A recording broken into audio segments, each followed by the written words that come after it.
خوای بەخشندە و میهرەبان، سڵاو و ڕەحمەتی خوای گەورەتان لێبێ بینەران و بیسەرانی کەناڵی ئاسمانی پێم. خۆشحاڵین لە ستودیۆی ١٠٤ لە درێژەی هەڵمەتی بانگەشە بۆ لیستی ١٠٤ کۆمەڵ ئیسلامی لە خزمەتان بەردەوامی. ئەمڕۆ گفتوگۆ دەکەم لەگەڵ هەردوو میوانی بەڕێزم، مامۆستا سەلیم کۆیی، ئەندامی سەرکردایەتی و بەرپرسی پەیوەندیەکانی کۆمەڵی ئیسلامی. زۆر بەخێر بێ مامۆستا. مامۆستا حازم حەسەن ئیسماعیل، کاندیدی ژمارە ١٨٣ لە پارێزگای نینەوە لە لیستی نیشتیمان، کاندیدی ژمارە 1. بێگومان پێویستە ئەوڕوونکردنەوە بدەم، ئێمە ستودیۆکەمان بە ناوی ١٠٤، بەڵام ئەمڕۆ کاندیدی لیستی نیشتیمان لە پارێزگای نینەوە مامۆستا حازممان لەگەڵە، کە لیستی نیشتیمان وە خۆتان دەزان لە هەر سێ کۆمەڵی ئیسلامی و گۆڕان و هەروەها هاوپەیمانی پێکاتوە و مامۆستا حازم لە پشتی کۆمەڵی ئیسلامی کاندیدی ژمارەیەکە لە پارێزگای نینەوە. مامۆستا بەڵێ میوانی ١٠٤ لە خزمەتی بڵێ. مامۆستا سەلیم لەوە دەست پێ دەکەم، ئەم ناوچانەی کە بە ناوچەی دابڕێنراو، ناوچەی کێشە لەسەر، ناوچەی کوردستانی دەرەوەی هەرێم، چەندین ناوی تکەی لێنراوە. دوو حیزبی دەسەڵاتدا لە ماوەی ڕابردوو چەندین ناوی گەورە و قەبەیان لێناوە بۆ جوڵاندنی عاتیفەی خەڵک، بەڵام تا چەند ناوەکان لەگەڵ ناوەڕۆک یەشی گرتوتەوە و خزمەتی ئەم ناوچانە کراوە کە پێویستە بە تایبەت دوای 2003 حکومداریەکی ڕێکی هەردوو حیزب کرابە بۆ ئەوەی ئەو ناوچانە هاتبانەوە باوەشی هەرێمی کوردستان.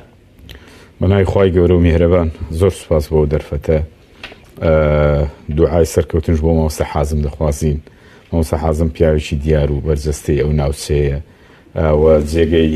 دڵخۆشیە بۆ هەموو لایەک و بۆ دەنگدەرانیش. پیاوێکە ئینشاڵڵا ئەمانە زایع ناکە بۆ دەنگدەران، دەرفەتێکی باشە کە دەنگی پێ بدەن، ئینشاڵڵا سەرکەوتوو دەبێت. بەنسبەت ئەو ناوچانەوە پێم وایە دەردی ئەو ناوچانە لە دەست ئەو دوو دەسەڵاتە زۆر لە هەرێمی کوردستان خراپتر بوو. لەبەرەوە هەرێمی کوردستان ماوەیەکی زۆر بوو لە ژێر دەسەڵاتی وانا بۆ ئەو دیارە و زۆری نەشی ناوچەکە کوردیە، بەڵام لەوێ ناوچەکە پێکاتوە لە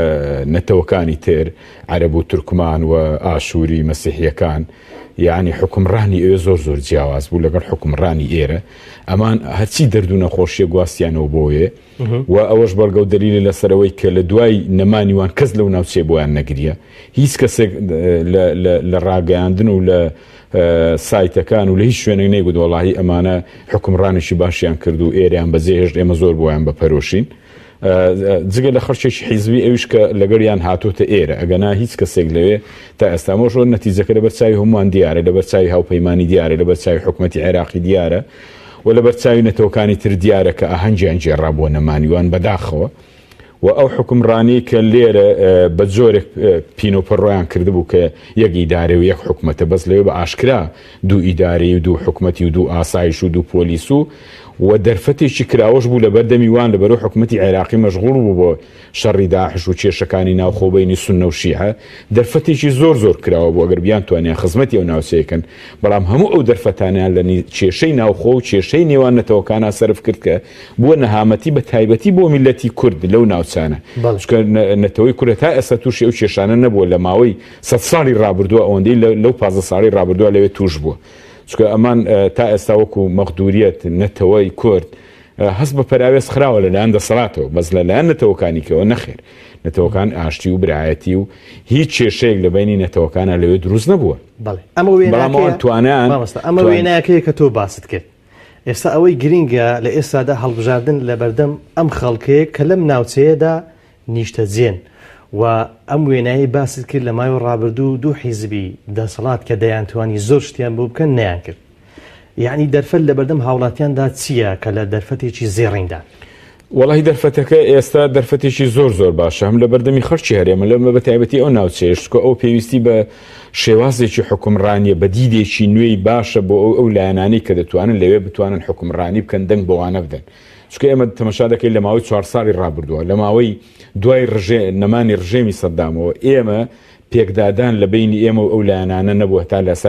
لەسەر ئاستی عێراقا، چونکە ئێمە دید و بۆ چوونی ئێمەوە کۆمەڵی لایەنی کەش لەگەڵ بەغدای هەر پێمان وا بووە کە ئێمە لەسەر ئەو دەستورە ڕێککەوین و لەسەر ئەو دەستورە بتوانین دەستور جێبەجێ بکەین و مافی خۆمان لێ وەرگین و حەقی هەموو نەتەوەیەشیش نەتەوەی کورد لە ئێران و لە تورکیا و لە عێراقیش بە تایبەتی ئێمە لەگەڵ حکوومەتی عێراقیە کێشەمان لەگەڵ حکوومەتەکانی تر نییە و ئێمە ئەگەر بتوانین لەوێ حەقی خۆمان بەردەست بێن دەتوانین باسی شتی کە بکەین بەڵام کە کاتی لەوێ ناتوانی و بۆ حالەتەی کە لە ڕابردووە ئێمە پێوەی ژیاوین لەسەر تەسریحات و لەسەر کۆمەڵە شتی گچکەیان لەسەر پۆست و هەموو ئەوانش ئەو تاقی کراوەتنەوە ینی لە جێگری سەرۆکی حکوومەتەوە لە وەزیری خارجیەوە لە وەزیری داراییەوە چی بۆ ئەو کوردە کراوە لەبەرەوە ئەوەندە شەڕی پۆست و شەڕی حیزب کراوە شەڕی نەتەوەیەک نەکراوە شەڕی دەستور نەکراوە شەڕی جێبەجێکردنی دەستور نەکراوە و بۆ معلوماتی شت یعنی ئەوەندەی کورد لەوێ لە دوای 2023 دەسەڵاتی لە بەغدا هەبوو توانی وتی ڕێز وزەرا بگۆڕێ لەسەر قسەی کورد دوو ڕێز وزەرا گۆڕدراوە سێ ڕێز وزەرا لەسەر قسەی کورد ینی موافقەی لەسەر نەکردو ڕێز وزەرایەکان گۆڕی و ئەوەندە دەسەڵاتی بەهێز بووە بەڵام هەموو دەسەڵاتەوانە لە بەرژەوەندی حیزب و کەسەکانی ناو حیزب بەکار هاتووە بۆیە من پێم وایە دیدی ئەو لایەنانە لەگەڵ حکوومەتی عێراقیە هاوتەریبە بۆ جێبەجێکردنی دەسوور بۆ پێکەوە ژیان لە سەردەمی ئێستاە ئەوە خاڵی ئەساسیە بۆ گۆڕانکاری کە بتوانین ئێمە لە هەرێمی کوردستان و لە عێراق گۆڕانکاری بکەین دەبێت یەکەم هاودید بین لەگەڵ ئەوەی کە بتوانین ئێمە بۆ ئەو دەستورە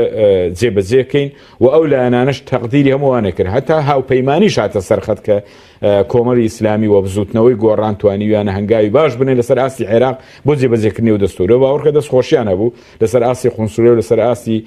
یان کۆڤید و ئەمانە هەموو هاتن بۆ ئەوەی کە بزانن ئێمە بۆیە پێویست بەوە دەکات ئێستا ئەم ئاڕاستەیە برێوی پێ بدەین و تۆکمەی بکەین و خەرچیش پشتیوانی لەو ئاڕاستەیە بکە بۆ جێناکان و بۆ هەرێمی کوردستان ئەم دیدەنوێی باسی دەکەی کە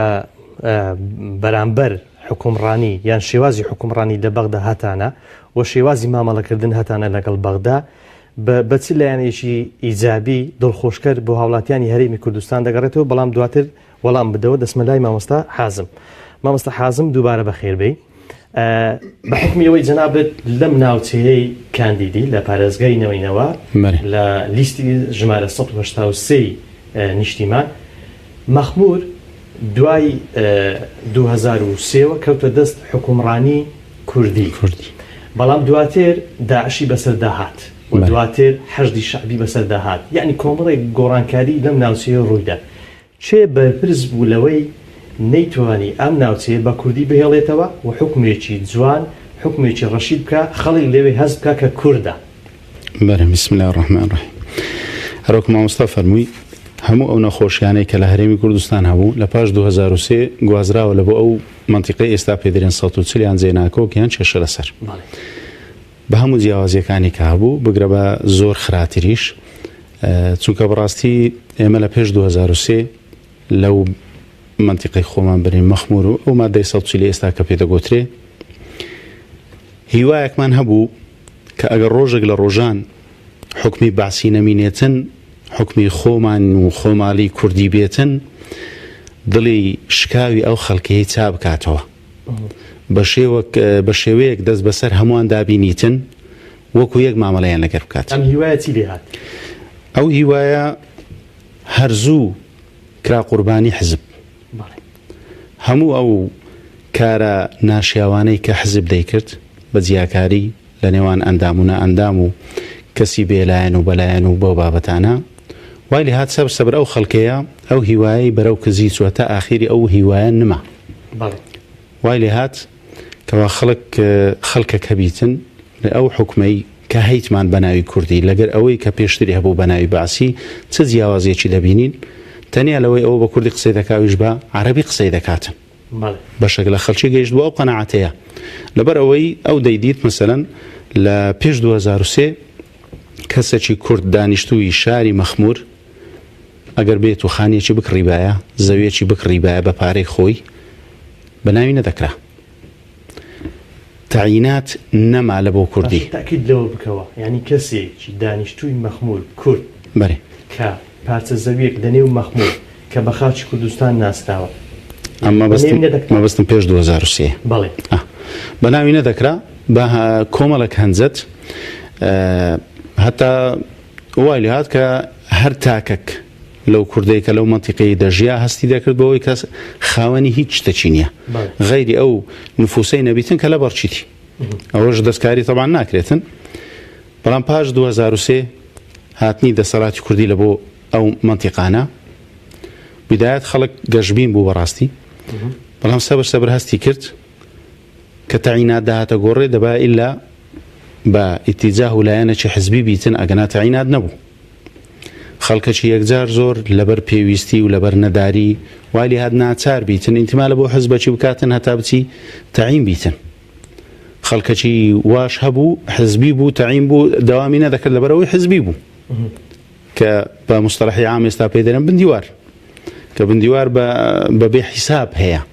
خاصەتەن لە ناو ئێمە هەتا وای لێ هات لەبەر پەیوەندی کەسانێک لەگەڵ حزب هەر لەسەر ئەو حکومەتەی هەرێمە دوو ڕاتبی لە ناو یەک شاری وەرگرتیە یعنی لە دائیرەکی مۆزەفە لە دائیرەکی دیش مۆزەفە لە هەردووکان هەر ڕاتبی وەردەگریتن باشە تو ئێستا وێنەی ئێستان بۆ بکە ئێستا دوای ئەوەی کە حکومڕانیان بەم شێوەیە لەم ناوچەیە کرد کە بە ناوچەی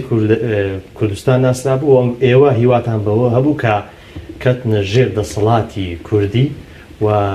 وێنە بۆ کرا کە کەتینەوە باوەشی کوردستان بەڵام دواتر ئێستا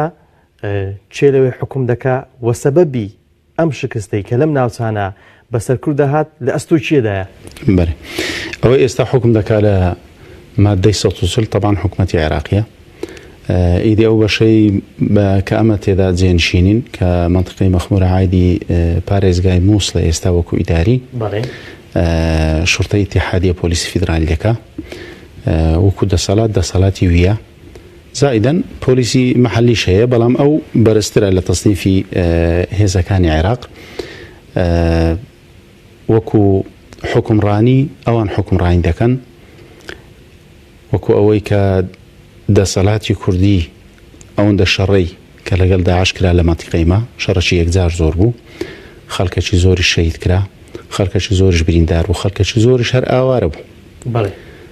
بەڵام لە ئاخیری بەجێرەی ئەوەی کە ڕوویدا لە بەرچاوان ئیتیفاقێکی پێشوەختە هەبووە لە بۆ چۆڵکردنی ئەو جێگایانە ئەگەرنا بەبێ ئەوەی یەک تەقەش بکرێتن دەسەڵاتی کوردی کشاوە ئەو خەڵکەش لەو گۆڕێ بەجیما باش دواتر دەگەڕێم مامۆستا با لەوەی بسمەلای مامۆستا حازم پرسیاری ئەوەم کرد ئەو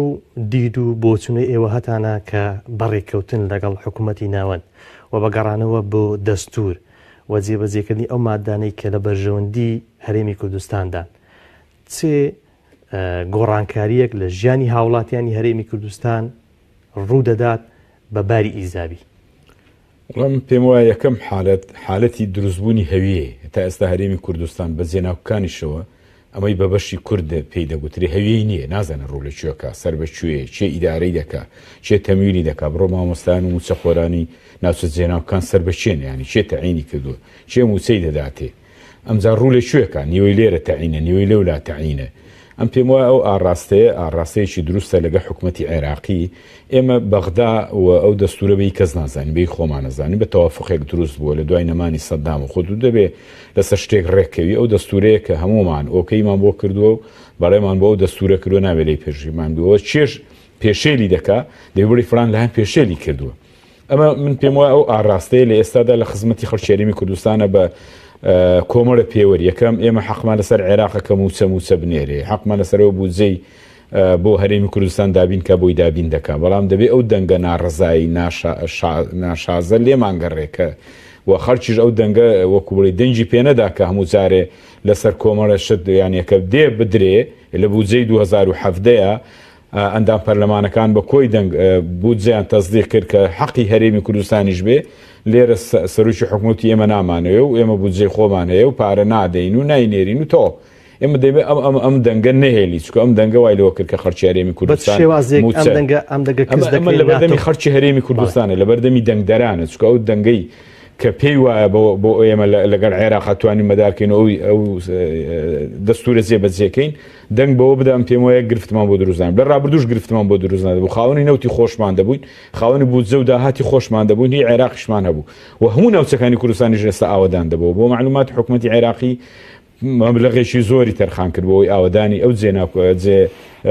ناوچانی ئەنفال کرا و چیمیای لێدرا بوو ئەوانە ئاوەدان کرێتە حکوومەتی عێراقی کەفالەتی ئەوەی دەکرد ئامادە نەبوون بیکەن دەیان دەوێت پارەکە بدەیە ئێمە ئەمان بۆ خۆیان سۆنی سەرفەکەن وەکو ئەو پرۆژانەی کە لە ڕابردووە بۆ خۆیان سۆن بە زیانێشتۆ دەیانویست ئاوا بێ بۆی پێم وایە ئەو ئاڕاستەیە ئێستا ئاڕاستەیە کە لەسەر ئاستی نێودەوڵەتی پشتیوانی لێ دەکرێت هاوپەیمانان پشتیوانی لێ دەکەن UN پشتیوانی لێەکە مەجلیسی ئەمن پشتیوانی لێەکە کە عێراق دەبێت بکەوێتە ژێر فشار و بۆ جێبەجێکردنی ئەو دەستورە هەموو لایەکانیش مولزم بک بەوەی کە بەو دەستورە و مولزم من هەر کاتێ هەر لایەنێک پێشێلی کرد ئەو کاتە ئەو لایەنە بە دەرێکەوە کە چێ پێشێلی کرد و عقوبە وەرگێ ئەم پێم ئەم ئاڕاستەیە لەسەر چی وەستاوە کە بگاتە مەبەست بۆ تەواو بکە ئامانجی خۆی ئەو بینەی ئەو فاسیلەی لە بینی 16 ئۆکتۆبر و تا ئێستا فاسیلەیەکی کورتە ینی خەڵک تا ئێستاش بەرچاوی ڕوون نەبووتەوە ئایا ئەم کارەساتی بەسەر هەرێمی کوردستان و جێناوەکانم بەسەری هاتووە چیە هۆکارەکانی چی بۆ نێودەوڵەتی بۆ ئیتیفاق بووە یان ئەمەتە دەسەڵاتی هەرێمی کوردستان بۆ من پێم وایە ئەمانە هەمووی یعنی هەرچی دەگوترێت لەسەر نێودەوڵەتی و لە فشاری نێودەوڵەتی هەمووی تەمان هیچی وانێ لەسەر هەرێمی کوردستانە لە دوو دەسەڵات لە ناویەکە ناکرێ دەسەڵات ئێمە کۆمەڵە دەسەڵاتی هی بەغدایە موارەسەی دەسەڵاتی خۆی دەکا ئەوەی هەرێمیش موارەسەی دەسەڵاتی خۆی دەکا مەسەلەی جێناوەکانیش بۆ ئێمە چۆنە بۆوانی جووا بووە بەڵام ئێمە کۆمەڵە بڕیاریان دەرکرد هەموو لە دوای ئەو بڕیارانەوە هات کە مەسەلەی ڕێفراندۆم و 140 نەما هەموو ئەو گرفتانە کە دروست بوو لە دوای ئەو بانگەشانەوە دروست بووە و مەسەلەی نێودەوڵەتیش کە هاتە سەرخەت هەر لەسەر ئەوە بوو بۆیە ئێستا ئەم دەنگە ئەگەر دەنگدەران دەنگ بۆ بدەن پێم وایە ئەمانت دەگەڕێتەوە موچە دەگەڕێتەوە بودجە دەگەڕێتەوە و ئاڕاستە و هەویە دەگەڕێتەوە بۆ ئەو خەڵکە کە خەڵک هەموو ڕۆژێ دەستی لەسەر دڵی نەبێ ئەرێ نەوت ڕۆی فرۆشرا نەفرۆشرا ئەرێ باخیرەکان لی دەکڕن لی ناکرم دەبێت چاوەڕێوە کە بە تەلەفۆنێک وڵا باخیرەکەمان گەی نێزیک ئەمریکاری وڵا جێڕایەنەوە شکاتێنێ ئەم ناسەقامگیر و دوودرێ لە سەرینی خەڵک یعنی خەڵک بە کۆی گشتی خەرچی هەرێمی کوردستان و جێناوەکان تووشی زەرەرێکی زۆر گەورە بوو تووشی خەیران بووە تووشی بێناسنامەیی بووە بۆ هەیە ئێمە دەبێت بگەڕینەوە سەر ئەساسیەوەی کە کاکە ئێمە دەستورێکمان هەیە حەقمان لەسەر عێراقەوە ئەندام پەرلەمانەکان بەرچاویان ڕوون بێت چ وەفدێکی هەرێم چووە پرسی بە ئەندام پەرلەمانەکانی خۆشیان کردو بۆی ئێمە نوێنەری هەموو خەڵکە ئەندام پەرلەمانەکان نوێنەری خەڵکە ئەو کاتە گلەی خەرچی لە ئەندام پەرلەمانەکان دەبێت و ئاڕاستەیەکی دیار دەبێت و جێگەی شکات و یەکلاکردنەوەی بڕیارەکان دیار دەبێت کە دادگای فیدرالی هەمیش دەستورە باشە ئێمە بە هەموو ئەوانە بۆ معلوماتە خەرچی هەرێمی کوردستان و ئەندام پەرلەمانەکان بردۆتمانەوە لە حکوومەتی عێراقمان بردۆتەوە بەڵام کە ئێرە جێبەجێ ناکە ئەوانش بیانویان دەکەوتە بەردەستی دیام کاکەوە هەرێم جێبەجێ ناکە و هەرێمش بەو ئاخارە دەڕوە کە لە بەرژەوەندی خۆیدایە ئەگەنا هیچ نییە ئێمە بە 27 ساڵ نەگەینە سەقامگیریەکی ئا و کارەبا و خزمەتگوزاری 27 ساڵێکە کەسی لێ نامینێ ئەم هەرێمی کوردستانە ئەوەی دەڕواوەکی کەش دەمرێ وەکەی ئەم جیلێشکە دەبێتەوە بنیاتیشکە بنێتەوە کە بەڕاستی 27 ساڵی کە دواکەوتووی باش مامۆستا حازم بەڕێزێت جێنشینی لەو ناوچانی کە ناوچەی جێناوکە بە تایبەتی مەخمور وە خۆت کە کاندی دێشی دەمەوێت بزانم لە بەرنامەی خۆتدا یان لەو لیستەی کە لیستی نیشتیمانە دەتانەوێت چی شتێک بۆ ئەو ناوچانە بکەن کە ئەگەر دەستەواژەکە دروست بێ شکۆی ئەم ناوچانە شکێنرا دوای ئەوەی دەسەڵاتی کوردی نەیتوانی حکومێکی ڕێک بکە و ئەو ناوچانەیان بەزێ هێشت و بەرژەوەندەکانی خۆیان هەڵگرت و ڕۆیشتن بەێ ئەو بەرنامەی کە لە لیستی نیشتیماندانرایە لە بۆ گەیشتن بە پەرلەمان و کارکردن لەسەری چەند بوارێکی تێدا لە خۆوەگرتیا مەسەلەن بواری ئابوووریە بواری سیاسیە بواری ئەمنیە بواری مالیە یان قەزا و دەستوری ئەو بابەتانەیە هەمووی تەرکیز لەسەر ئەوەی دەکاتنکەوە ئەو پەڕی توانە بەکار بهێندرێ لە بۆ بەدەستینانی ئەو مافە دەستوریانە و ئەو شایستە داراییانەی کەوە لە بۆ ئەو جێگایانەی کە بە مادەی 140 بەناوبانگە ئێستاکە دانراوە ئەوەی پێشترێکە کە کرایە بەڕاستی تیجارەتکردنەکی زۆر زەق و ئاشکرا بۆ بە جێگا هیچ کاتەچی هەوڵ نەبووە لە بۆ گەڕاندنەوەی ئەو جێگایانە ئەو منتیقەی مادەی 140 لە بۆ باوەشی کوردستان بەخۆی مادەی 140 چەند ڕێکارێک تێدا هەیە ئەوە هەر لە ڕێکاری پارەوەرگرتن و تەوزیعەکەی ڕاگیرا و هیچی دی نەکرا طبعا بابەتی ئاساییکردنەوە و لە پاشان بابرین وەکو ڕاپرسێکی گشتی و ئەو بابەتانە بەڕاستی خۆیان پێوە مەژغول نەکرد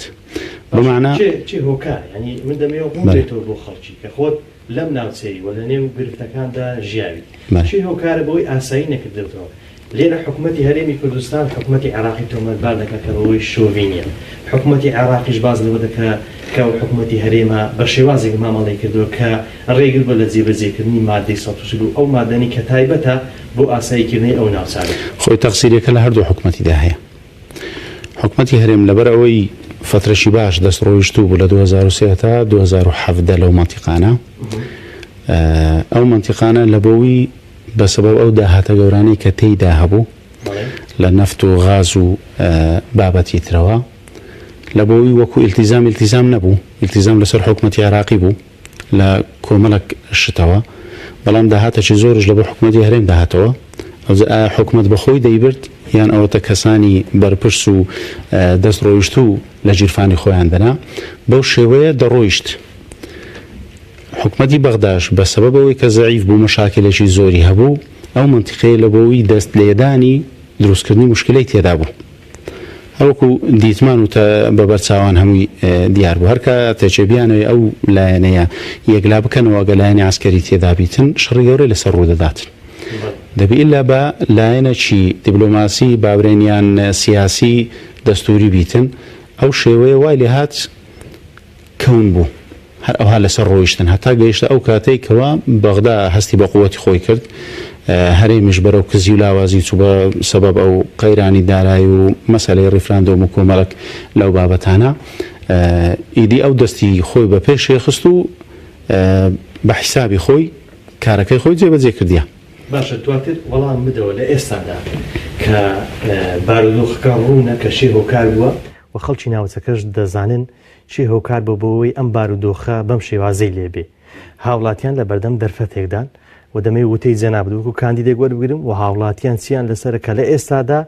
دەنجی خۆیان بدەنە کاندیدی ڕاستەخینە کە پاڵپشتیانە بۆ جێبەجێکردنی داواکاریەکانیان مامۆستا سەریم تۆ نووسینێکت ئەمڕۆ نووسیوە لەسەری کوردستان بەرەو ئاسۆی گۆڕانکاری ئەم ئاسۆی گۆڕانکاریە لە چیدا دەبینیەوە و مەبەست لەوەیە بە فعلی کاتی گۆڕانکاری هاتووە کە لە کوردستانیش ئەم گۆڕانکاریە ڕووبدات و هاوڵاتیان ئاهێکیان پێدەبێتەوە من لە ئاخیریە ئەم نووسینم خسۆتە بەردەمی جەماوەر کە گرەوەکە ئێستا لە بەردەمی جەماوەرە دوایەوەی ڕوونبوونەوەی 27 ساڵ حکومڕانی تەعامل لەگەڵ عێراقا ئەم هەموو هەوراز و نوشێ و بەرز و نزمی لە سیاسەتی ئەوانە و لە سیاسەتی ڕۆژانە و قۆرەخکاری هەمووی ئێستا لە بەردەمی خەڵکە من پێم وایە ئەگەر ئێستاش حیزبایەتی بەکاربێنن دوو مانجگە حیزبایەتی نامینێ لە هەرێمی کوردستانە بەو شێوەی کە ئەوان پێیان وابێ ئەگەر حیزب نەبێ ئەوان دەمرن لە برساوەگە حیزب نەبێ موچەیان دەبڕێ هەموو ئەوانە کۆتایی پێدێ دەسەڵاتی حیزب دەسەڵاتی هێزی چەکداری دەسەڵاتی ئەمن و ئاسایش بەو شێوەی کە هەمووی لە بەردەستی کەسان بێ ئەو شتیوان نامینێ بۆیە ئێستا دەرفەتێکە کە هەڵبژاردننی ئەو کاندیدانە بەرەوە ئاڕاستەی کە باسم کرد ئەمە دەرفەتێکی زۆر زۆر سێڕینە لە بەردەمی خەڵکی هەرێمی کوردستان و ئەگەر بە پێچەوانەکەشی بێ و هەر دەنگ بەو لایەنانە بدەن و بەو حیزبانە بدەن کە تا پێشتر دەنجیان هێناوە یان دەنجی تەزویریان هێناوە بەڕاستی دەبینە شێوازێک یعنی گلێکی زۆر زۆر نامۆ لەسەر ئاستی نێودەوڵەتی ئەمە دەڵێ خەرچێک بێ هەست بەم هەموو قەیرانە نەکا بەسەریات و هەست بەو هەموو نەهامەتیە نەکا دەرفەتێکی زێڕین بۆ بێتە بەردەمی سیستەمی ئەلیکترۆنی بێ و بەرەو ئاڕاستەی عێراقیش بێ کە جێبەجێکردنی دەسوور بێ و موچە و هەموو ژیانی زامن بێ ئەم هەردەنگ بەو لایەنە بداتەوە پێم وایە ئەو کاتە نابێ گلەی لە کەس بکرێیان و ئەوەش دیارە ینی هەر کاتێکە برادرانە دەرفەتیانە بێ هەر ئەوایە ئەمەوە ئێستا کە مولزەم کراون بە کۆمەڵی فشاری نێودەوڵەتی مولزەم کراون ئەگەنا ئەوان ئامادە نەبوون پیانوا بوو شەڕی لەوەیە کورد و عەرەب دامەزرێن لەو ناوچانە و جێناوچن بە تایبەتی جێناوکان بەڕاستی ئێمە هیچ شەرمان لەگە عەرەب و تورکمان و لەگە هیچ نەتەوەیەکانی ئێمە داوای حەقی خۆمانەکەین و داوای حەقی وانیش دەکەین و داوای حەقی هەموو تاچێکی عێراقیش دەکەین چونکە بە کۆی گشتی عێراق خۆش بوو ئێمە شتیای لەو خۆشیەتی بەشدار دەبین وەگە عێراق گرفتیە بوو ئەوتە سونە لە مووسڵ گرفتیە بوو گرفت بوو ئێمەش دروست بوو لە مەخمور گرفت هەبوو بۆ ئێمەش دروست بوو لە کەرکوو گرفت کەواتە هەمومان بەرموتین بەیەکەوە ئەگەر عێراق خۆش بێ و بەڕاستی خەڵکیش لەو قەیرانە نەجاتی دێن بە ناوی کوردایەتیەوە 50 ساڵ تو نەگەی ئامانجێک و کوردایەتیش بریتی بێت لەوەی هەموو خەبات و وێرانکاری و جاش و خۆفرۆش و پێشمەرگە و دێرین و هەمووی هەروەک یەک بێ یەکواتە کوردایەتی با بۆ ئێوە بێ کاکە ژیانی خۆش بووە بۆ خەڵکە بێت ئەمان لە کوردایەتی تا ئەو ئاستەیە کە ژیانی خۆش لەوان تێک نەدا بەسەکە تێکیدا ئەوان باسیەوە ناکەن بۆیە با خەڵک ژیانە خۆشەکەی بۆ ببێ ئەمجا ناوی ناسنامەکەی کە بێنێت چونکە دوای ژیانی خۆش دوای ئازادی دوای ئەمەی کە ژیانی ڕۆژانەی دابین بکەین ئەمجا دەبێ باسی پرسێککە بێنینە گۆڕێ من پێم وایە ئەو هەنگاڵ هەیە کە لەسەر ئەم بابەتانەی بە تایبەتی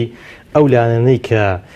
دژن بەو سیستەمە حکومڕانی کە لە هەرێمی کوردستان هەیە بەوەی ئەوان دەڵێن ئێمە بەدیلمان نییە هەم بەدیل لە ڕووی کەسی هەم بەدیل لە ڕووی سیستەماتیک دەمەوێت وەکو کۆمەڵی ئیسلامی ئەگەر هاتوو بە شێوازێک لە شێوازەکان بەشێک لە دەسەڵاتی لەدەستبوو ئێوە نەخشە ڕێگاتان هەیە ڕوانینتان هەیە ئەمبەری شوێنەکانتان لێ دیارە بۆی چ شێوازێک لە حکومڕانی دەکردنە بەر و دەتانەوێ وڵات چۆن بەڕێوە بچی هەم لە عێراق هەم لە هەرێمی کوردستان بە تاکید ئێمە بەدیلێکی زۆر ڕاستەقینین و ئێمە لەگەڵ هاوپەیمانە لەگەڵ بزوتنەوەی گۆڕانە یعنی ئاڵوگۆڕی باشمان کردوەوە دەتوانین لە داهاتوە شتی باشتریش بکەین بۆ بەردەمی خەڵک ینی ئەمجا ئێمە و دیدی ئێمە لە ڕابردووە دیار بۆ چۆنمان توانیوە حکومڕانی و چۆنمان هەنگاو بنی تا ئێستا ئێمە لەگەڵ حکوومەتی عێراقی لەسەر کۆمەڵە پرسی کە ئانی بۆ تێک نەگیراوین ینی بۆ پێمانوا بۆ ئەوانش هاتوون لێرە دیر بۆچون لەسەر ئاسی نێودەوڵەتیش ینی توێ دوای هاوپەیمانان ئەمریکا UN هەموو ئەوانە تەیدی ئێمەیان کردووە تەیدی ئەو دید و بۆچوونیان کردووە کە پێیان وایە ئەوە خزمەت بە هەم خەڵکی هەرێمی کوردستان و هەم خزمەت بە عێراق و ڕزگارکردنی کۆی عێراق لەم هەموو قەیرانەی کە خۆ عێراقیش قەیرانی هەیە بەڵام ئێمە سەبوتینە لە خوار قەیرانیشەوە دەژێن ینی خەڵک موچەی نییە و پارەی نییە و ئیمکانیەتی نییە و ناسنامەی نییە و ئاڕاستەی دیار نییە بەرەو کوێ دەڕوایانی ئێمە ڕۆژانە خەڵک مخافەتی شەڕی هەیە گرفتی هەیە بۆیە لە هەرێمی کوردستانش هەر ئەم هەرێمی کوردستانە ئێستا چەند دابەش بووە کاکە هەموو خەڵکی ئێستا بەشێک لەو سەرکردانە و هێزیان هەیە و سوپایان هەیە و چێ دەوێرە باسی بکات چێ دەوێرە ڕای کێشێتە ژێر یاسا و ژێر مەحکەمە هیچ نییە ینی خۆ ڕۆژێ خەڵکە کوژرێ چێتوانێت شکاتێ بکایان بۆیە من پێم وایە ڕزگارکردنی بۆیە ئاستی نووسینەکە لەبەرەوە لە بەردەمی جەماوەری ئێستا ئێمە لە هەموو ئەو قەیرانانە نەجاتمان بێ بۆەوەی لایەنەکانی کە دەنگ بێنن و ئاڕاستی دیار و دەمانەوێت هەرێمی کوردستان دامەزراوە بێ پەرلەمانی بەدامەزراوە بێ دادگای بەدامەزراوە بێ کە خەڵک بەڕاستی خۆی تیا بدینێتەوە شەخصایەتی خۆی تیا بینێتەوە مەسەلەی مالی خۆی تیا بدینێتەوە ئەمجا بین باسی پرسێککە بکەین ئەمان قیمەیەکیان گرتووە ئەم قیمەیە کە تا ئێستا شەر بۆتە خەیار چۆنی بەڕێوە دەبێ نییە حکوومەتی کوردی دروستە بێ لەسەر ئاستی نێودەوڵەتی حکوومەتی قەومی نییە ینی بڵێەوە حکوومەتێکی قەومی دەبێت حکوومەتێکی نیشتیمانی بێ کە حکوومەتی نیشتیمانی ئەدەم خەڵکت بۆ گرفتار کردو مادام شەو ڕۆژ باسی دەکەی دوای لەلای شەر دروست نابێت کە دروست نابێت پێویستی بە هاوپەیمانی پێویستی بە مەجلیسی ئەمنە خۆ تو دەبێت لێەوە جۆماریکەی بێنی ڕێچخەی زمینە سازی بۆ بکەی لەگە عێراق زمینە سازی بۆ بکەی هەر لێرەوە لە شارێکەوە ئیعلانی بکەی ئەخەوە خەڵک گرفتارە بێ وەکو هەموو گرفتانەی دروستمان من پێم وایە بەشێکی نەجات بوون بوو بەشێکی ڕزگار بوون بۆ ئەو ناوچەیە وەک باسم کرد لە سەرەتاوە تا ئێستا یەک کەسیش ناڕزایی دەرنەبڕیوە ینی لەوەی کە کاکە قەیران بۆ ئەو وڵاتە دوور پێی ناخۆش بۆ دەسەڵاتی کوردی لەوێ نەماوە وەکو دەسەڵات بەڵام وەکو ئەو دوو حیزبە نا وەکو ئەو دوو حیزبە کەس بۆیان ناگریەوە دەزان قەیرانیان بۆوان دروست کردو کێشیان بۆوان دروست کردو بۆیە من پێم وایە ئێستا سەری سەنەدە بۆ ئەو خەڵکە بۆ دەنگدانی ئەو خەڵکە کە خۆی لەو قەیرانانە ڕزگار بکە ینی ناکرێ هەموو ڕۆژێ ئێمە لە ئەسەر ئاستی نێودەوڵەتی قسە بە کورد بگرێ بە هەرێمی کوردستان تەحزیم بکرێت فشاری بخرێتە سەری نەتوانێت ئیرادەی خۆی بەدەست خۆی بێ لەو لاشەوە خەڵک بێ دیسان دەنگ بەو لایەنانە بداتەوە بڕۆڵا ئێمە هەر ئەومان دەوێت جەگەرەوەتان دەیوەڵا حەقیوابی بێ جەزیرەیەک بڵێ کاکە دەوەرە لەگە ئەوە بژێ بزانام چۆن دەژی ئەتو موچەت نەبێ و کارەبات نەبێ و خزمەت گوزاریت نەبێ و ڕاستە دیار نەبێ و نەزانی بە چ دەستور و یاسایەک بەڕێوە دەچی دیسان دەنگی بداتەوە پێم وایە ئەوە هەمومان دەخاتە ژێر پرسیارەوە کە هیوادارم وانە بێ و ئەمجارە لەبەرەوە ئەمجارە ڕێگەکە ئاسانترە و کارتی ئەلکترۆنیە و فشاری لەسەر نییە کەس موچەی نابڕێ بە دنیایەوەی کەس موچەی نابردرێ پێشان هەڕەشەی بایعیان دەکرد بایعیش دەبڕێ ئێستا ئەوانە هیچی نەمەوە ێ باشە بۆ بە ئازادی دەنگ نادەی کە قەنەعەتی خۆشت چۆنەدا ئەوها دەنگ بدە باشە مامۆستا حەزم پرسیارم لەوە کرد کە ئێستا ئێوە ڕوونە لە بەرچاودان کە شێوازی حکوم لەو ناوچانە چۆن بوو و چۆن حکومداریان کرد ئێستا هاوڵاتیان دەبێت چی بکەن بۆ ئەوەی بە شێوازێکی مەدەنی بەو شێوازەی کە ئێستا دەرفەتێکە لە بەردەم هاوڵاتیان نوێنەرانێک دیاری بکەن کە لە خەمی هاوڵاتیاندا من ئەوانە تاقیکرانەوە و لە هەرێم 27 ساڵ حکومیان کرد لەو ناچانە نزیکەی 15 ساڵە حکوم دەکەن بەڵام بەرهەمەکەیان بەو شێوازە بوو کە جیان هێشت و خەڵکەکەیان هێشتەوە لە بەردەم ڕەحمی داعش و حەشد و ئەم جۆرە ناوانە خۆی ئەو خەڵکەیمە بەڕاستی بەعام تووشی سەڵمەت بوو تووشی شۆک بوو لە ئەو کشانەوە بابرێن بێ هۆکارەیە بەبێ ئەوەی کە شەڕە شتێک بووداتن و هۆکارێکی زۆر بە قووەتی هاتە پێشی لە بۆ ئەوەی کە معدەنی و دەسەڵاتە بزانیتن کە زیاتر خەمی گیرفان و باغر بخۆیتی ئەو خەڵکەیە بەڕاستی بەکارهێنرا لە بۆ بەدەستینانیە و واریداتەیە لە بۆوان ئێستا خەڵکەکی یەکجار زۆر گەیشتیتە و قەنەعەتەی کە ئەوەی لە مەو پێش ڕابردیە و ڕۆیشتیە هەر هەمووی هەڵایشی زۆر گەورە بۆ لە ژیانی خۆیدا کردیتی پێویستە ڕاستی بکاتەوە بەوەی کە چیدی متمانە بەو هێز و لایەنانە نەبەخشیتن کەوە چەندین ساڵە ئەو جیاکاری و قۆڕخکاری و هەموو شێوازانە تەندروست و خراپەکانی دەسەڵات بەکاردێنن لەگەڵ خەڵکی بگرە زۆر جاری وای لێ هاتیە کە لایەن و موئەیدی خۆشیان تێدا بێبەش بۆ زەرمەند بووە لە نەتیجەی ئەوەی کە ئەو قۆڕخکاریە هەر بەرتەسک دەبیتەوە تا دەگاتە چەند کەسانێکی دیاریکرا و لەو دەسەڵاتی ئەوجە لە هەر جێگایەک لەو جێگانەی کە حکمیان کردیە ئیدی ئەو خەڵکەیە گەیشتە و قەنەعەتێکەوە پێویستە لە ناو خۆمان خەڵکەکی خەمخۆر و خەڵکە کە لە ناو خۆمان دەژی و هەست بە خۆمان دەکاتن ئەو کەسەی هەڵبژێرن و بکەینە چاوساغ و بکەینە دەمڕاستی خۆمان لە بۆ بەغدا تاوەکو بتوانیتن دیفاعمان لێ بکاتن مافەکانمان وەربگریتەوە ئاگاداری منتیقەی خۆی بیتن باشە جەنابەت لەم ناوچەی خەڵک ئێستا گەیشتۆتە ئەو ئاستەی تێبگالەوەی ئەم حکومداریە بەم شێوەیە کرا یعنی چۆن بوو و ئێستا بەڕێز نوێنەری لە نێو گرفتەکانی خەڵکدای پێیان وایە بۆ نمونە جەنابەت کە کاندید بووی و کاندیدی ئەگەر هاتو دەرسی یان بەدیوێشتر دەتوانی متمانە بەوەی بدەیە خەڵکی کە بار و گوزاریانێن بە شێوازێک بێ بەو پەڕی توانەوە هەوڵ بدەی کە شکۆی ئەم ناوچانە بگەڕێتەوە و هەست بە مافی خۆیان بکەن بار و گوزەرانی خەڵک و شکۆی خەڵک هەمووش چێندرایە لەبەر ئەوەی هیچ مافەچی نەدرایتی بەڵێ کەسانێک هەموو شتەکیان لە بۆ خۆیان قۆڕخ کردیە خەڵکی زۆری نەشیان لە هەموو شتێکی بێبەش کردیە مادام بێبەشیان کرد ئەوان هەر لە کاتی کە دەسەڵاتیش هەبوو هەر شکۆیان شکابوو ینی شکۆشکانەکە بەوەی نییە کەەوە هێزەک بکشێتەوە یەکی دی بێتن ئەوە ئەمە شکۆمان شکایە نەخێر شکۆ لەو ڕۆژی دەشتێتن کەەوە کابرا حسابی دەرەجە دوو دەرەجە سەی لە بۆ دەکرێتن ئەو کاتی وەجی تەوزیف و بابرین تاعینی ڕادەوەستیتن لەسەر پارچەوەرەقەکی لەلایەن کەسێکی بیتن لەوانەیە شایستەی ئەوەی نەبیتن نووسین لەسەر ئەو وەرەقەی بکاتن کەچی لەوانەیە دارایی و داهاتی ئەو شخصی هەموو بکەیتە بەردەستی ئەو کەسەیە ئەو شکۆیە بەڕاستی لە مێژە شکایە لە مێژە هەست بەوەی دەکرێتن کەوا خەڵکەکی یەکجار زۆر هەیە هەمووی دەرەجە دووە و دەرەجە سێیە هیچ حسابی لە بۆ ناکرێتن بەڵام ئەو خەڵکەی هەتا ئێستاکە بە تەواوی فرامۆشکراوەکان تێگەیشتینەکەوە ئەو جارە زۆر جیاوازەرگەر چەند جارێدی هەموو جارێ بە سەبەب تەزویر و بەرام کۆمەڵە کشت ئەوەی بیان ویست بەدەیان کرد بەڵام ئەو جارە جیاوازیەکی تێدا هەیە بە سەبەب ئەو سیستەمەی کە لە بۆی دانرایە و بە سەبەب ئەو ڕێگریە گەورانەی کە لە بەرامبەر تەزویرەکە کرایە ئیدی ئەگەر بێت و ئێمە کەسانێکی ناوخۆمان هەڵبژێرین و جێگای متمانەی خۆمان بیتن بە بێگومان تەسیری دەبیتن لە باشکردنی گوزەرانی خەڵک چونکە ئەگەر بێت و هەست بە خەمی خەڵک بکەین ئێمە دەتوانین هەولیشی لە بۆ بدەین چارەسەری لە بۆ بکەین باش ئەوەی کە بابرین مافی خەڵک بکەینە دەستکەوتی شخصی خۆمان یان لە بۆ خۆمانی قۆڕخ بکەین ئەگەر بێت و هەمومان بەشداربین لەو مافە و لەو دەستکەوتەی کە هەیە بە بێگومان خەڵک هەر هەمووی باریگوزەرانی جیاوازیەکی پێدەبیتن لەگەڵ ئەوەی کە پێشترێکە هی بووە باشە ماوەزەریم زۆر باسی دوای ئەم شێوازی حکومڕانیە واروها ئەم پەیوەندی نێوان هەرێم و ناوەند دەکرێت و بە تایبەت دوای ئەوەی کە کورد بە شێوازێک ئەگەر دروست بێ عەزل کرا و عێراق بە شێوازێک بەهێز بوو کە توانای ئەو بوو دەست بەسەر ئەو ناوچانەدا بگرێت ئێستا سێ پارێزگا کە دەتوانین زۆر ئەمر و فەرمان لە حکوومەتی ناوەندیەوە وەردەگرێ دەتوانرێ لە هەرێمی کوردستان هاوڵاتیان چ بکەن بۆ ئەوەی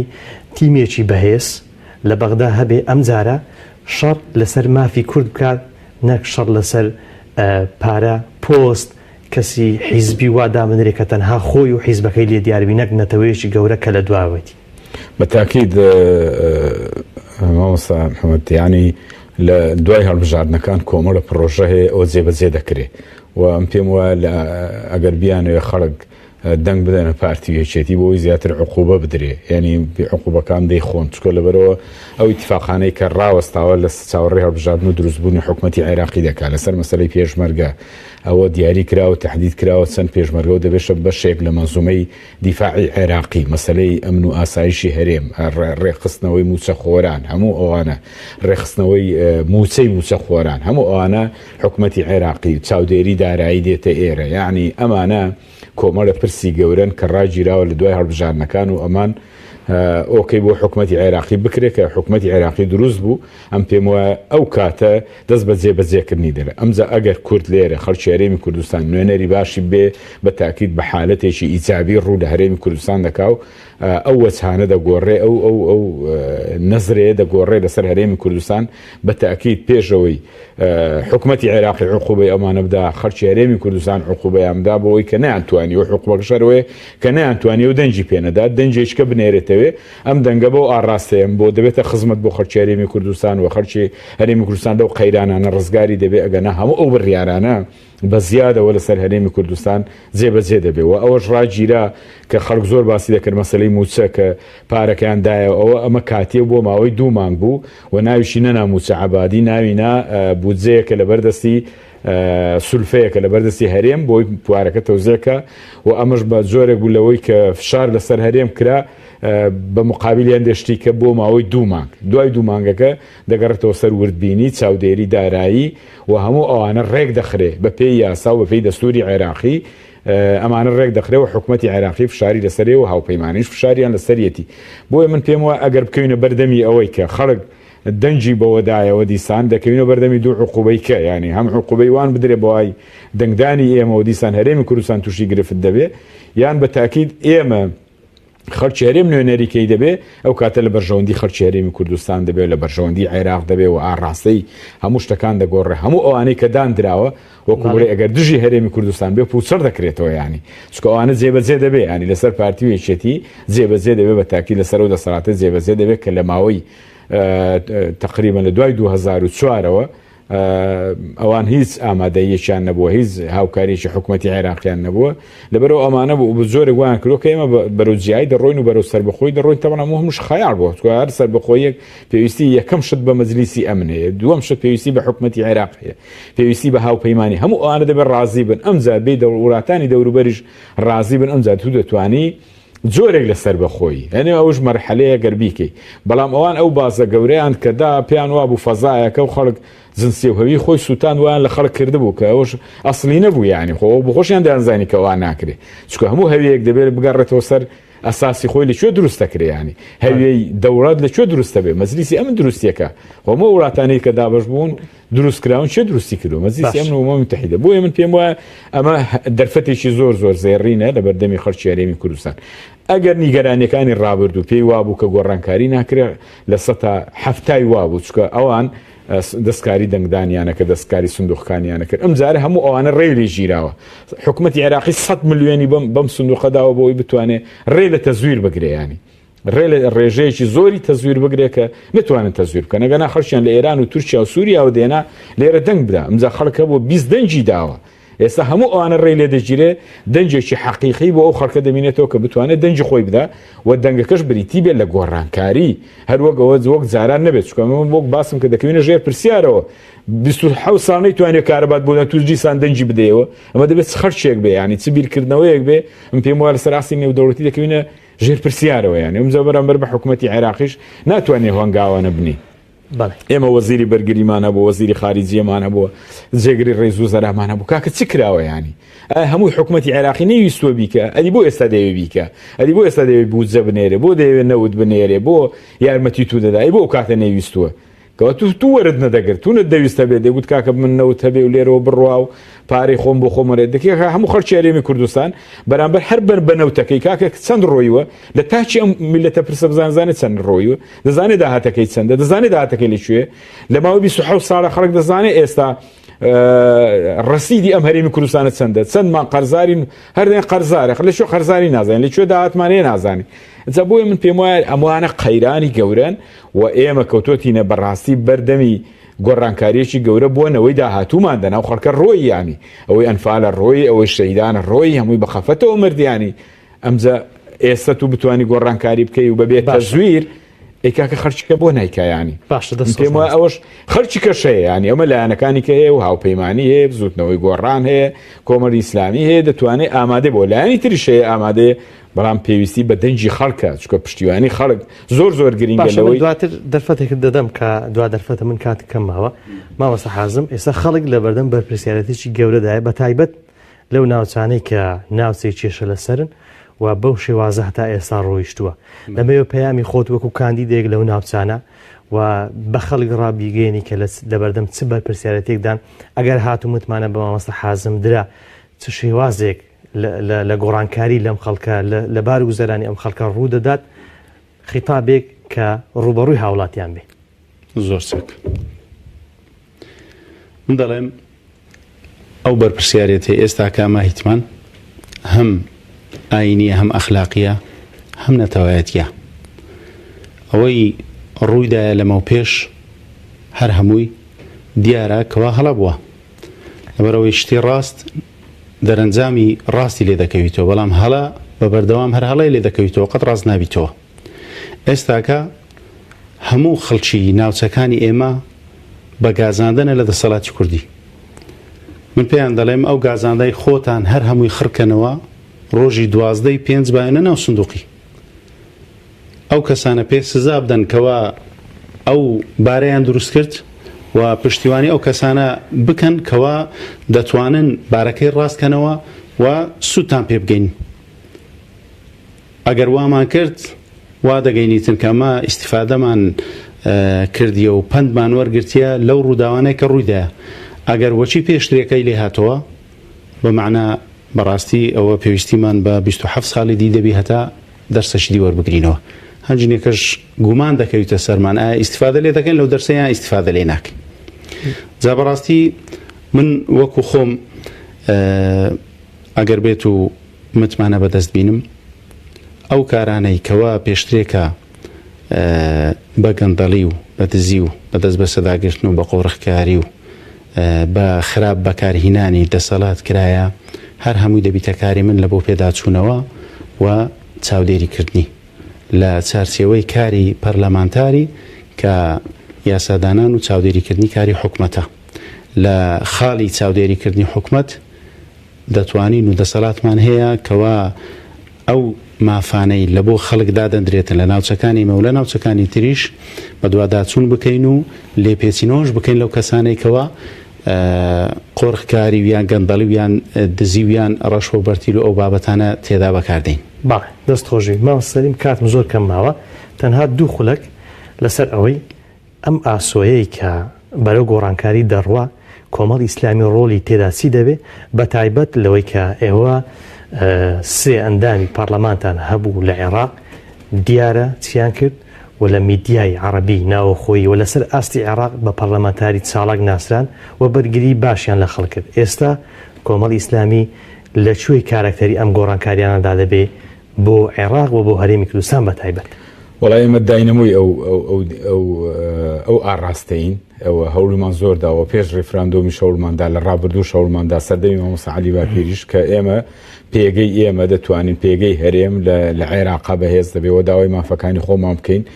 و سەرسەختانش بەرگریمان لە هەموو ئەوانە کردو بەڵام بەداخەوە ڕێگری هەبووە لەلایەنە و فراکسیۆنانەوە لەلایەنە و دەسەڵاتی هەرێمەوە ئەگەنە باوەڕ بێ ئێستا خەڵکی هەرێم هیچ کاتێ بێموچە نەدەبوو هیچ کاتێ تووشی قەیران نەدەبوو و ئێمە لە هەرێمی کوردستانیش ینی دیدگای ئێمە دیارە بۆ خزمەتکردنی ئەو خەڵکە بەبێ جیاوازی ئەوە بە تەکیدیش دەبێ وابێ لە هەرێمی کوردستان و لە بەغدا دەبێ بێ جیاوازی چکە ئێمە بمانێ خزمەتی و کۆمەلگایە بکەین و ئەوەی کە لە بەردەمیشمانە ئێمە لەیلا دەدەین نەلێشی کەم دەکەین کە مەسلەی دەستورە نەقبور دەکەینێکی لەیلاداوە بۆ خۆشمان لەیلا نادێنەوە دیفاعیش لەوە دەکەین بەپێی ئەو دەستورە چکە تو ناتوانانی هەموو ئەو بانگەشانەی کە دەکرێت جیا لە دەستور ناتوانانی جێبەجێکەی و ئاسڵەنەوە مزایدەیە کە بەسەر ئەم خەڵکەوە دەکرێت بەڵام ئەوەی کە دەستور هەموو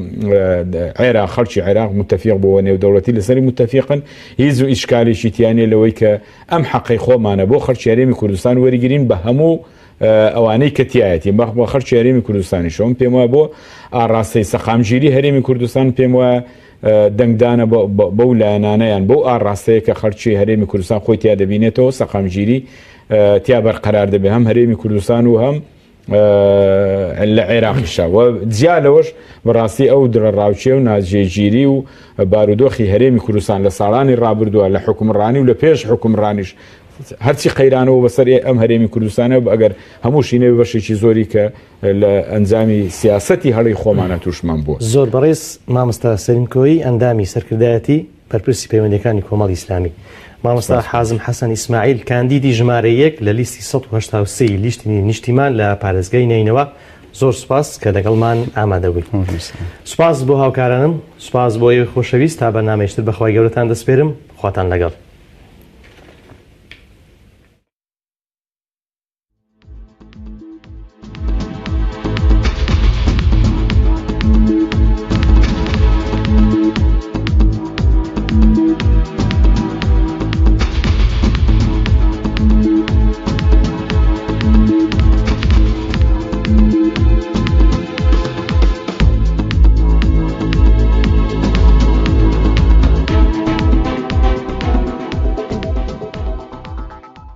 چۆن دەنگ دەدەیت بە لیستی کۆمەڵی ئیسلامی ژمارە 104 لە کاتی چوونەژوورەوەی ناوەندێکی دەنگدان دەنگدەر کارتی بایۆمەتری هەڵبژاردن یان ئەلکترۆنی لەگەڵ بەڵگەنامەیەکی دیکە کە وێنەی دەنگدەرەکەی لەسەر بێت پێشکەش دەکات بۆ دڵنیابوون لە ناسنامەکەی. کارتی دەنگدان دەخرێتە ناو ئامێری کارتەکە دەخوێنێتەوە. پاشان پەنجەمۆری دەستی چەپ دەخرێتە سەر شوێنی تایبەت بۆ وەرگرتنی پەنجەمۆری دەنگدەر. دواتر کۆدی سەر فۆرمی تایبەت بە دەنگدەر لە ناو هەمان ئامێر سکان دەکرێت. دەنگدەر ئیمزا لە بەرامبەر ناوەکەی دەکات لەو تۆماری دەنگدانەی لای کارمەندی کۆمسیۆن هەیە و پاشان بەرەو ناو کابینێک دەنگدان دەچێت و بە قەڵەمێکی تایبەت چوارگۆشەی بەرامبەر ئەو لیست و کاندیدە مۆردەکات و پاشان لە دەستە چەپی فۆرمەکە ژمارەی کاندیدەکە دیاری دەکات.